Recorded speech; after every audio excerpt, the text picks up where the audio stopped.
باللہ من الشیطان الرجیم بسم اللہ الرحمن الرحیم الحمدللہ رب العالمین والصلاة والسلام علی محمد وآلہ الطیبین الطاہرین المعصومین واللعنۃ الدائمۃ علی اعدائہم اجمعین اما بعد فقد قال اللہ تبارک و تعالی فی کتابہ المجید وفرقانہ الحمید بسم اللہ الرحمن الرحیم من قتل نفسا بغیر عمد او فساد فکأنما قتل الناس جميعا۔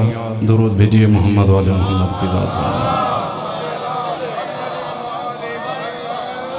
چونکہ دو مقتولوں کے اصالہ ثواب کی مجلس ہے تو میں جاور بھائی نے جو موضوع مجھے دیا کہ آپ اس موضوع پہ ہی گفتگو کرنی ہے، وہ موضوع ہے قتل ناحق، کہ جب بھی کوئی قتل ناحق ہے اس کے بارے میں اسلام کیا کہتا ہے۔ چونکہ جن افراد نے یہ اتنا بڑا جرم کیا وہ ہمارے ہی معاشرے کا حصہ تھے، ہیں بلکہ ابھی تک زندہ ہیں، مالک کیفر کردار تک پہنچائے۔ سوال اس سے آگے ہے کہ ہمیں اپنے معاشرے کی اس انداز سے تربیت کرنا ہے کہ پھر کوئی اس طرح کا اقدام نہ ہو۔ اس نتیجے تک اپنے نوجوانوں کو لے جانے کے لیے مجھے 10 سے 15 منٹ کی تمہیدی گفتگو کرنا ہوگی تاکہ میں اس نتیجے تک پہنچوں۔ سب سے پہلے تاریخ عالم کا مطالعہ کرنا ہوگا کہ آخر یہ کائنات شروع کیسے ہوئی۔ جب انسان اس کائنات کو سمجھے گا کہ اس کی ابتدا کس انداز سے ہوئی اور آج میں کہاں ہوں، پھر اسے پتہ چلے گا کہ قتل کتنا بڑا جرم ہے۔ ایک زمانہ ایسا تھا کہ جب مولا علی علیہ السلام فرماتے ہیں اِنَّهُ كَانَ قَبْلَ أَن يَخْلُقَ شَيْئًا، جب تک کوئی شے بھی نہ تھی اس وقت بھی علی کا خالق موجود تھا۔ ظلمتیں تھیں، اول ما خلق اللہ نوری، سب سے پہلے اس ظلمت کو نور محمد مصطفیٰ نے ختم کیا۔ پھر اس نور مصطفیٰ کے بعد میں بڑی جلدی سے تمہید کو مکمل کروں گا۔ میں میزبان کے طور پر آپ کا احساس بھی کر رہا ہوں، مگر یہ احساس تبھی تک رہے گا جب تک آپ اپنی سماعتوں کے ذریعہ میرا احساس کریں گے۔ درود بھیجئے محمد والے محمد کی ذات پر۔ سب سے پہلے اس خالق لم یزل لا یزال نے نور محمد مصطفیٰ کو خلق کیا، اور کئی سال تک یہی ایک نور اس خالق لم یزل لا یزال کی عبادت کرتا رہا۔ پھر ثم خلق نور علی المرتضی وفاطمۃ الزہراء وحسن المجتبی والحسین شہید کربلا واولادہم الطاہرون۔ پھر اللہ تبارک و تعالی نے اس ایک نور کو پھر 14 حصوں میں تقسیم کیا۔ کل تک جو ایک سجدہ کر رہا تھا اب 14 نور سربہ سجود نظر آئے۔ اب یہ 14 نور ہیں، اس خالق کی تسبیح کر رہے ہیں، اس خالق کی تعظیم کر رہے ہیں۔ اس کے بعد اللہ تبارک و تعالی نے انبیاء کے انوار کو خلق کیا۔ انبیاء کے انوار کو خلق کرنے کے بعد ملائکہ کو خلق کیا۔ ملائکہ کو خلق کرنے کے بعد عالم ارواح میں جتنی وجودات ذی روح خلق ہونا تھی سب کی روحوں کو خلق کیا۔ یعنی آپ کی میری جتنے بھی آج سے پہلے آدم کی اولاد گزر چکی، آفتاب قیامت کے طلوع ہونے تک جتنے لوگ پیدا ہوں گے سب کی ارواح کو خلق کیا۔ ثم عرض علیہ توحیدہ، پھر ان سب کے سامنے تمام خلقت کائنات کی ارواح کے سامنے اس خالق لم یزل لا یزال نے کہا الست بربکم، بتاؤ کیا تم سب کا میں رب نہیں ہوں؟ قالوا بلا، ہاں پروردگارا تیرے علاوہ ہمارا کوئی خالق نہیں ہے، تیرے علاوہ ہمارا کوئی رازق نہیں ہے۔ پھر نور محمد مصطفیٰ کو لایا، ساری ارواح کے سامنے پیش کیا، دیکھو اس سے بڑا کوئی خاتم النبیین ہے؟ کہا نہیں، ہم اس سے بڑا کوئی خاتم النبیین نہیں مانتے۔ ثم عرض علیہم ولایت علی ابن ابی طالب، پھر عالم ارواح میں سب سے اقرار ولایت علی علیہ السلام کروایا۔ مگر اقرار وہاں بھی ہوا، اقرار یہاں بھی ہوا، دونوں میں فرق ہے۔ وہ ایک ایسا عالم تھا جہاں اقرار میں زبان کی ضرورت نہ تھی اور سننے والوں کو کان کی ضرورت نہ تھی۔ بڑی تیزی سے جا رہا ہوں اپنی سماعتوں کو میرے ساتھ۔ پھر اب یہ ارواح بھی خلق ہو گئی، انبیاء بھی خلق ہو گئے، لیکن ابھی تک موجودات میں سے کوئی چیز خلق نہ ہوئی۔ پھر اللہ تبارک و تعالیٰ نے ان موجودات میں سے سب سے پہلے جسم رکھنے والی ہوا اور پانی کو خلق کیا۔ سب سے پہلے کیا خلق ہوا موجودات میں؟ پانی کو ہوا کے تھپیڑے رکھ گئے۔ اب اس سے بخارات اڑ رہے ہیں، جیسے ہی موجیں بنتی ہیں ہوا کا پریشر آتا ہے، اب پانی کے اندر موجیں آتے ہیں، اس سے بخارات اڑتے ہیں۔ اب یہ بخارات اڑتے رہے، بخارات اڑتے رہے، بخارات اڑتے رہے، یہاں تک کہ پوری فضا میں پانی کے بخارات ہی تھے۔ پھر اللہ تبارک و تعالیٰ نے ان بخارات کو 7 پردوں میں مہیا کر کے ایک کو پہلے آسمان کا نام دیا، دوسرے کو دوسرے آسمان کا نام دیا، تیسرے کو تیسرے کا، چوتھے کو چوتھے کا، پانچواں، چھٹا، ساتواں۔ اب جب آسمان سارے بنا دیے فَسَكَنَ فِيهَا، پھر ان 7 بخارات کے پردوں میں وہ ملائکہ کی جو مخلوق تھی، کسی کو پہلے آسمان پہ، کسی کو دوسرے آسمان پہ، کسی کو تیسرے آسمان پہ، کسی کو 7ویں آسمان پہ، ہر ایک ملائکہ کو وہاں پہ مہیا کر دیا۔ اب ملائکہ کو آسمانوں پہ رہائش عطا کر دی۔ اب زمین ہے، زمین پہ ابھی تک کوئی اور چیز خلق نہ ہوئی تھی۔ پھر پانی اور ہوا چلتی ہے، بخارات اڑتے ہیں، اس کے علاوہ کچھ نہیں ہے۔ پھر اللہ تبارک و تعالیٰ نے، توجہ کیجئے گا بڑی جلدی سے، اللہ تبارک و تعالیٰ نے یہی جو پانی کے بخارات آسمان بنانے کے بعد جو بچے تھے، وہ جب پانی کے اوپر گرے جھاگ کی طرح، اس کے اوپر مٹی کی زمین کی ایسی تہ لگاتی جیسے دودھ کے اوپر بالائی جم جایا کرتی ہے۔ درود بھیجئے محمد وآل محمد۔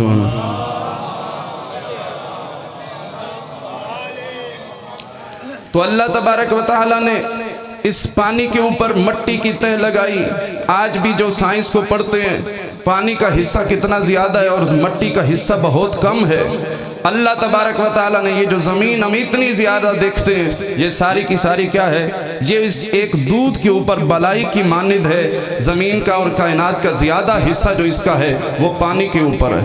اب جب زمین کی تہ لگ گئی، پھر اللہ تبارک و تعالیٰ فرماتا ہے کہ میں نے اس میں چشمے جاری کیے جو اس خشک زمین کو سیراب کرتے تھے۔ پھر اسی کے اوپر ہوا کا پریشر ہے۔ اللہ کی ذات قرآن مجید میں فرماتی ہے وَجَعَلْنَا الْجِبَالَ أَوْتَادًا، تم میرے ان پہاڑوں کی طرف دیکھو، اگر یہ میرے پہاڑ نہ ہوتے تو یہ ہوا کا پریشر تمہارے وجودوں کو اڑا کے لے جاتا۔ اب جو سائنس پڑھنے والے دوست ہیں وہ توجہ کریں، زمین کس طرح حرکت کرتی ہے۔ کئی ہزار کلومیٹر پر منٹ کے اعتبار سے زمین حرکت کر رہی ہے۔ کون سی چیز ہے اگر ہم 120 کی رفتار پہ گاڑی چڑھا رہے ہوں اور شیشہ نیچے کر دیا جائے تو ہوا کا پریشر برداشت نہیں ہوتا۔ یہ ہزاروں کلومیٹر کی رفتار سے زمین حرکت کر رہی ہے، مگر اس کی فضا میں جو ہوا ہے وہ ہمارے وجودوں پہ اثر نہیں کر رہی۔ قرآن کہتا ہے وَجَعَلْنَا الْجِبَالَ أَوْتَادًا، ہم نے بڑے بڑے پہاڑ گاڑ دیے ہیں تاکہ تیز چلنے والی ہوا کا پریشر میرے انسان کو نقصان نہ دے پائے۔ فرمایا ہم نے پھر پہاڑ بنا دیے تاکہ زمین کو کوئی نقصان نہ پہنچے۔ پھر خشک زمین ہے، کوئی بڑی ہے کوئی چھوٹی ہے، کہیں جگہ چشمے جاتے ہیں کسی جگہ نہیں جاتے۔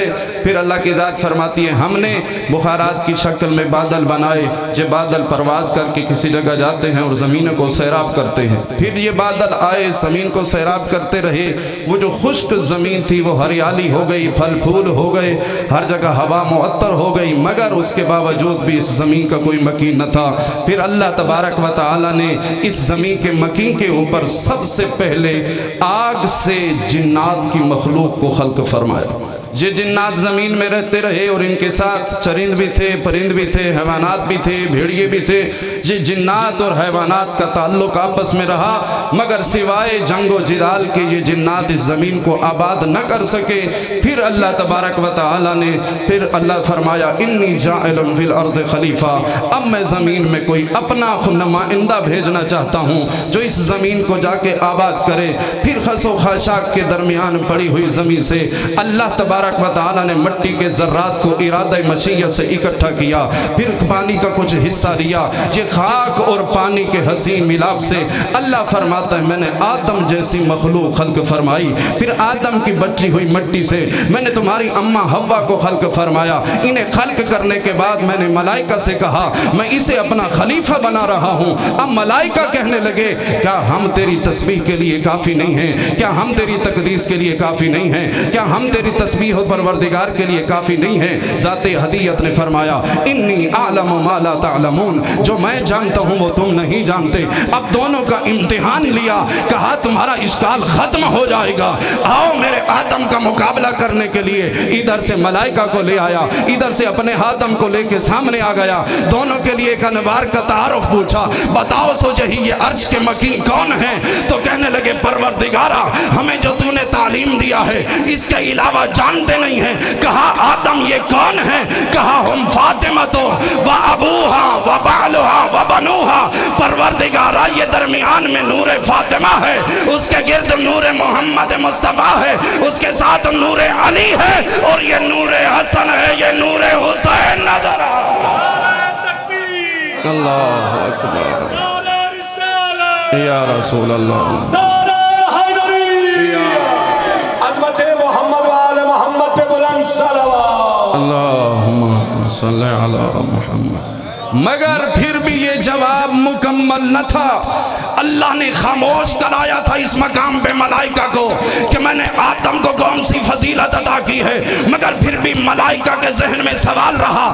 یہ تاریخ چلتی رہی اپنے اعتبار سے آدم سے لے کر خاتم تک، پھر اللہ تبارک و تعالی نے مصطفیٰ جیسا عظیم وجود عطا فرمایا، پھر اللہ تبارک و تعالی نے لعنہ ابتر دینے والوں کا جواب فاطمہ زہرا عطا فرمائی، فاطمہ زہرا کا گھر بسا، اللہ نے حسنین کریمین عطا فرمائے، پھر ایک دن خاک کے گھر میں مٹی کے گھر میں چادر طہارت کا خیمہ لگا، اس خیمے کے اندر 5 نور آئے۔ اب اللہ نے کل تک جو نقضی جواب دیا تھا اب عرش کے مکی کو بلا کے کہا اے جبرائیل تم بھی آجا، اپنے ساتھ سارے ملائکہ کو لیا، عرش کے سارے مکی جمع ہو گئے، کہا پروردگارہ بتا کہنا کیا چاہتا ہے؟ فرمایا دیکھو انی ما خلقت سماء مبنیتم ولا ارضا مدحیتم ولا قمرا منیرا ولا شمس مضیہ ولا قمرا منیرا الا فی محبت ہؤلاء الخمسہ۔ تم کل پوچھتے تھے کہ خلیفہ آدم کیا ہے، آؤ دیکھو یہ مقصد خلقت آدم نظر آ رہا۔